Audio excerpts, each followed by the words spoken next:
अपठित गद्यांश।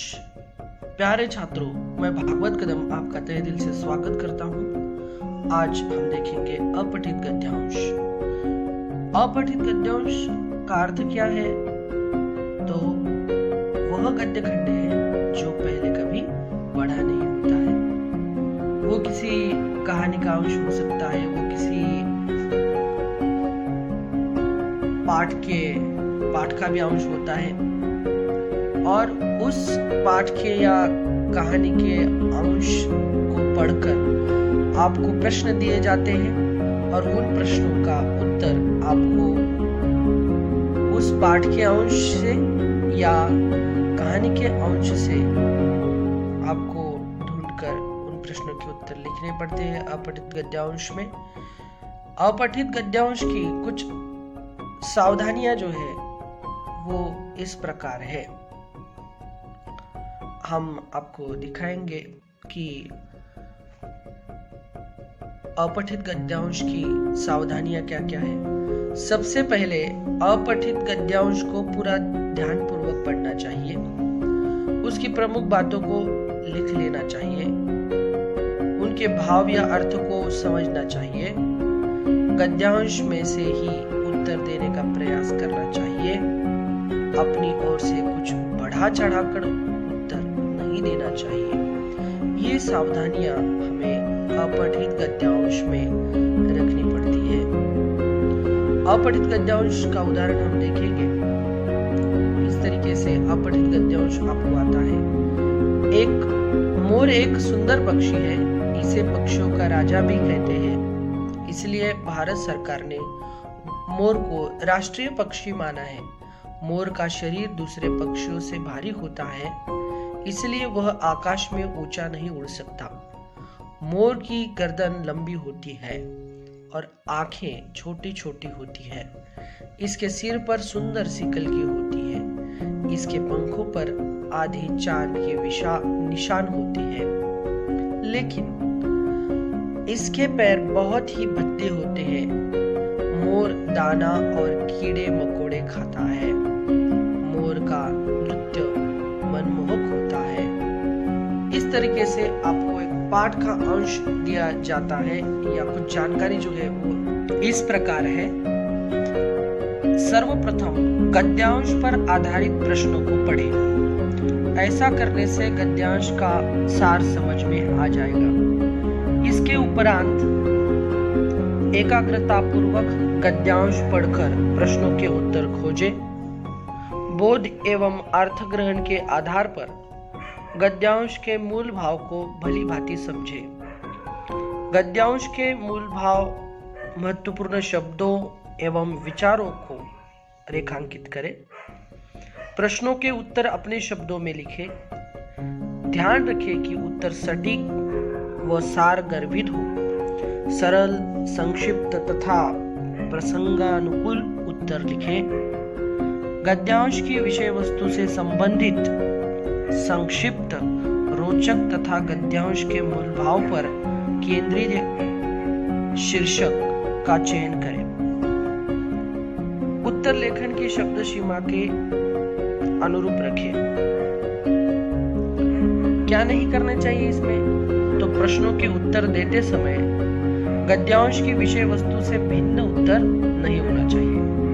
अपनी ओर से किसी तथ्य को जोड़कर उत्तर देने का प्रयास न करें। गद्यांश में प्रयुक्त मुहावरों एवं उदाहरणों को ज्यों का त्यों उतारकर उत्तर में प्रस्तुत न करें। अनावश्यक शब्दों का प्रयोग नहीं करना चाहिए। अपठित गद्यांश का व्यवहारिक जीवन में बहुत महत्वपूर्ण स्थान है। इससे विद्यार्थियों की बौद्धिक क्षमता तथा भाषा एवं विषय ग्रहण की क्षमता का विकास होता है। साथ ही शब्द ज्ञान में वृद्धि होती है। यही कारण है कि आज हर वर्ग तथा हर स्तर के पाठ्यक्रमों में तथा विभिन्न प्रतियोगी परीक्षाओं में अपठित बोध के प्रश्नों को सम्मिलित किया गया है।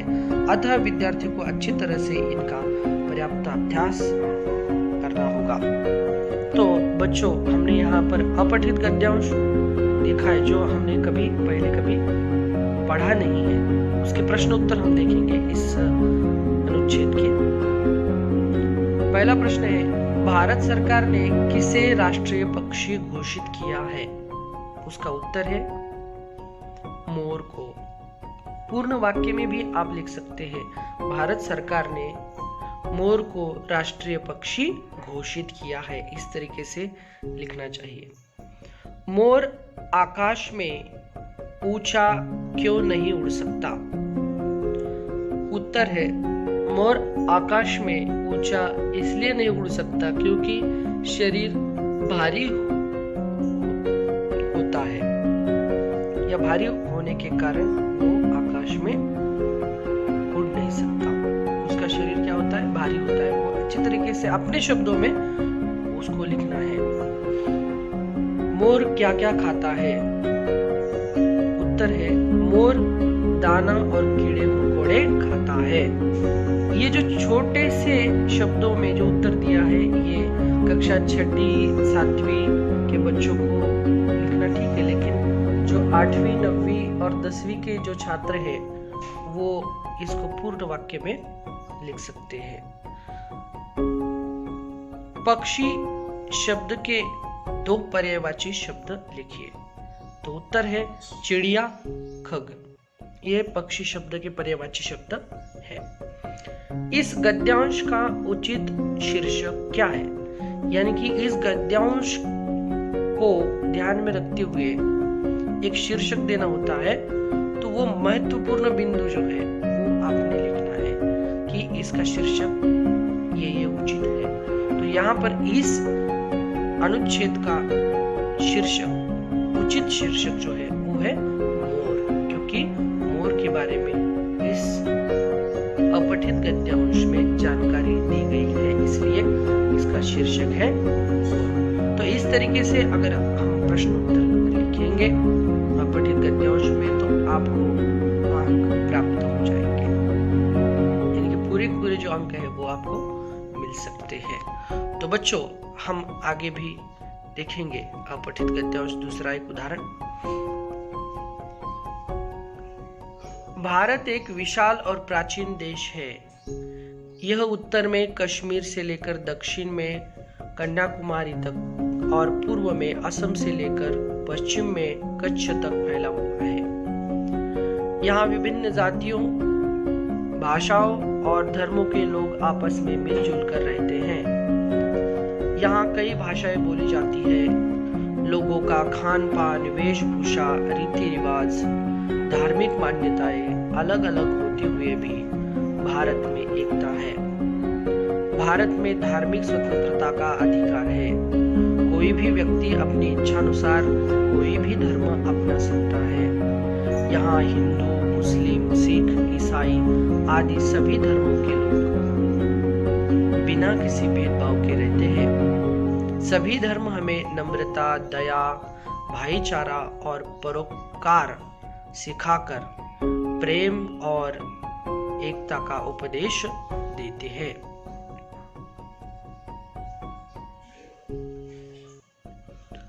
तो प्रश्न हम देखेंगे इसके। पहला प्रश्न है, भारत कैसा देश है? तो पैराग्राफ में आपने अच्छी तरीके से पढ़ना है और ध्यानपूर्वक इसका उत्तर लिखना है। भारत कैसा देश है? भारत एक विशाल और प्राचीन देश है। इसका ये उत्तर है। तो उत्तर तालिका में हम देखेंगे, भारत एक विशाल और प्राचीन देश है। भारत का भौगोलिक विस्तार कहां से कहां तक है? तो उसका उत्तर है, भारत का भौगोलिक विस्तार उत्तर में कश्मीर से लेकर दक्षिण में कन्याकुमारी तक और पूर्व में असम से लेकर पश्चिम में कच्छ तक है। तीसरा प्रश्न है, भारत में किन धर्मों के लोग रहते हैं? तो उसका उत्तर इसी पैराग्राफ में देखना है कि यहाँ हिंदू, मुस्लिम, सिख, ईसाई आदि सभी धर्मों के लोग बिना भेदभाव के भारत में रहते हैं। सभी धर्म हमें क्या उपदेश देते हैं? तो सभी धर्म हमें नम्रता, दया, भाईचारा और परोपकार सिखाकर प्रेम और एकता का उपदेश देते हैं। धार्मिक स्वतंत्रता के अधिकार से क्या तात्पर्य है, यानी कि धार्मिक स्वतंत्रता के अधिकार से क्या अर्थ है? तो इसका उत्तर लिखना है धार्मिक स्वतंत्रता के अधिकार से तात्पर्य है यानी कि अर्थ है कि कोई भी व्यक्ति किसी भी धर्म का स्वीकार कर सकता है। आपको अनुच्छेद में देखना है और प्रश्नों का उत्तर लिखना है। मैंने इधर प्रश्नों के उत्तर जो है इधर आपको प्रमाणित रूप से लिख कर दिए हैं। गद्यांश का उपयुक्त शीर्षक लिखिए। गद्यांश का उपयुक्त हमें शीर्षक लिखना है। अच्छी तरीके से पूरा गद्यांश जो है वो पढ़ना है और उचित शीर्षक देना है। तो इसको उचित शीर्षक हम देंगे विविधता में एकता। यहाँ पर हम इसका शीर्षक दे सकते हैं। आगे भी कुछ उदाहरण गद्यांश के हैं वो हम देखेंगे।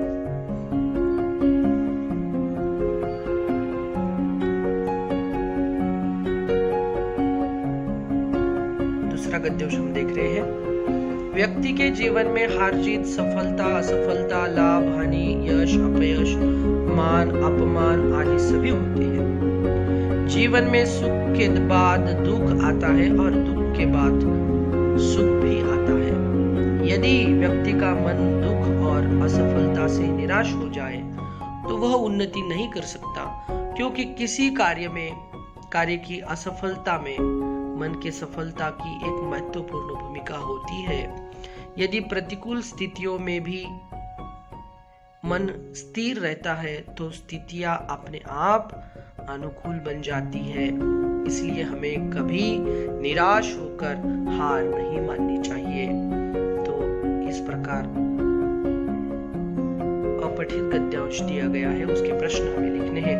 व्यक्ति के जीवन में क्या क्या होता है, ऐसे प्रश्न दिए जाते हैं, उसके उत्तर आपको अनुच्छेद में ढूंढने हैं। व्यक्ति के जीवन में क्या क्या होता है? तो व्यक्ति के जीवन में हार जीत, सफलता असफलता, लाभ हानि, यश अपयश, मान अपमान आदि सभी होते हैं।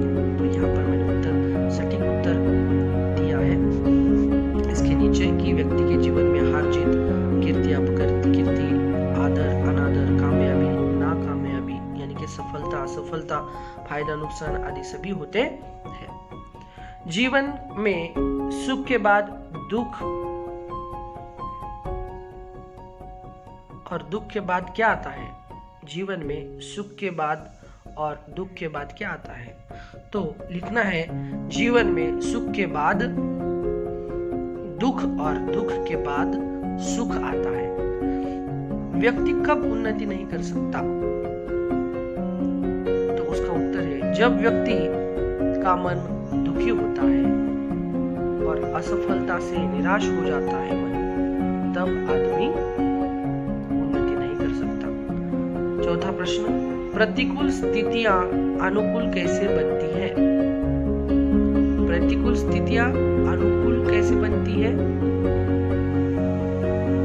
तो उसका उत्तर है प्रतिकूल स्थितियों में मन को स्थिर रखकर उन्हें अनुकूल बनाया जाता है। प्रतिकूल स्थितियों में मन को कैसे बनाना चाहिए? अनुकूल बनाना चाहिए, तभी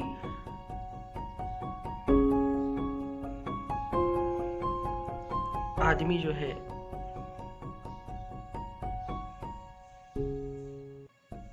आदमी की जो है वो स्थिति अनुकूल बनती है। पांचवा प्रश्न, प्रतिकूल स्थितियों में मन की स्थिरता से क्या होता है? प्रतिकूल स्थितियों में मन की स्थिरता से अनुकूलता आती है। गद्यांश का उपयुक्त शीर्षक लिखें। गद्यांश का उपयुक्त यानी कि अनुचित योग्य शीर्षक लिखना है, तो इसका शीर्षक लिखेंगे हम हार न मानो। तो यहाँ पर इस तरीके से अगर प्रश्नों के अपठित गद्यांश के प्रश्नों के अगर उत्तर लिखेंगे तो आपको पूरे के पूरे अंक आपको मिल सकते हैं बच्चों। अब दूसरा हम अपठित गद्यांश देखेंगे। ये गद्यांश 9वीं 10वीं के बच्चों के लिए आ सकता है, इतना बड़ा गद्यांश। पहले गद्यांश जो मैंने दिए थे वो 7वीं 6ठी 7वीं और 8वीं के बच्चों को आ सकते हैं उस तरीके से, और ये जो गद्यांश है ये 9वीं और 10वीं के बच्चों के लिए आ सकते हैं। राजा अग्निमित्र और श्रेष्ठी सोमपाल गहरे मित्र थे। एक दिन उनमें बहस हो गई। सोमपाल ने कहा, राज्य का संरक्षण उपयोगी तो है पर अनिवार्य नहीं। ईश्वर प्रदत्त साधनों से मनुष्य मजे में रह सकता है। राजा ने चुनौती दी, अच्छा 1 वर्ष नगर में मत घुसना, जंगल की सीमा में रहना। यदि इस दौरान कुछ उल्लेखनीय करके दिखा सके तो हार मान लूंगा। सोमपाल सीमित साधन लेकर जंगल पहुंचे। वहां एक लकड़हारा मिला जो अपनी निर्धनता से दुखी था।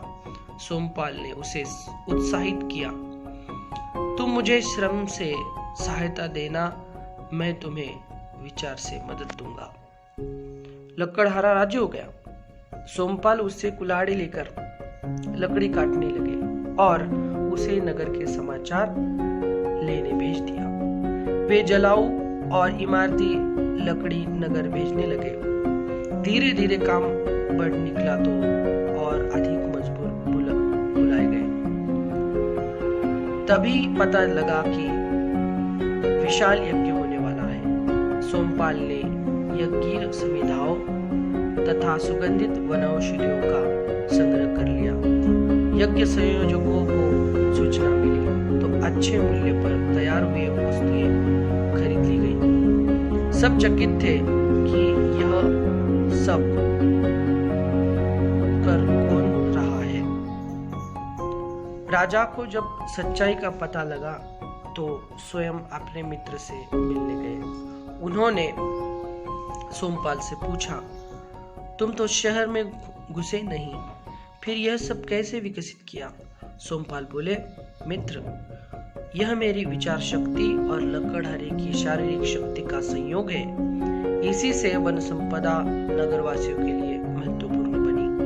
बगैर राज संरक्षण के अग्निमित्र ने हार मान ली। तो ये जो है ये एक समाचार पत्र में छपा हुआ एक लेख है, और ये लेख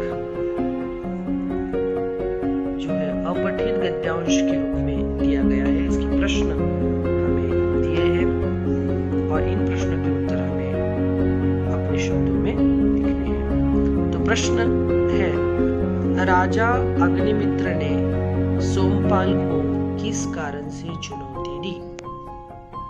तो इसमें अच्छी तरह से देखना है, ध्यानपूर्वक पूरा पैराग्राफ फिर से एक बार आप पढ़ सकते हैं, ध्यान में नहीं आया तो उसका उत्तर हमें लिखना पड़ेगा।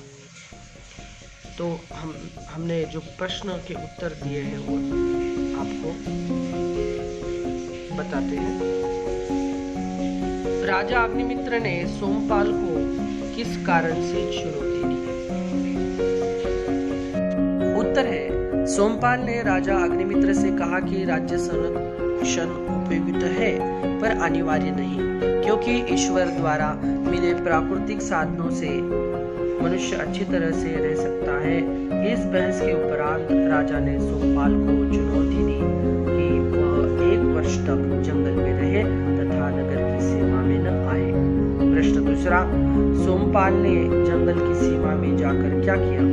उत्तर है, सोमपाल ने जंगल में लकड़हारे के श्रम तथा अपने विचारों की मदद के समायोजन से जीवन प्रारंभ कर दिया तथा लकड़ी काटकर जलाऊ और इमारती लकड़ी नगर में भेजनी शुरू कर दी। प्रश्न तीसरा, राजा को जब सच्चाई का पता चला तो उसने क्या किया? उत्तर, राजा को जब सच्चाई का पता चला तो वह स्वयं अपने मित्र से जंगल में मिलने गए। उन्होंने सोमपाल से पूछा कि तुमने शहर में घुसे बिना ही यह व्यापार कैसे विकसित किया? चौथा प्रश्न, बिना राज संरक्षण के वन संपदा नगरवासियों के लिए कैसे महत्वपूर्ण बनी? उत्तर है, सोमपाल की विचार शक्ति तथा लकड़हारे की शारीरिक शक्ति के अनुपम सहयोग से वन संपदा बिना राज संरक्षण के नगरवासियों के लिए महत्वपूर्ण बनी। प्रश्न 5वां, गद्यांश में से कोई एक शब्द युग्म छांटकर लिखिए। धीरे धीरे उत्तर है धीरे धीरे। तो इस प्रकार से आपको गद्यांश जो है वो परीक्षा में दिए जाएंगे और उन प्रश्नों के उत्तर गद्यांश, अपठित गद्यांश में देखकर आपको अपने विचारों से नीचे दिए गए प्रश्नों के उत्तर लिखने हैं। तो बहुत बहुत धन्यवाद बच्चों।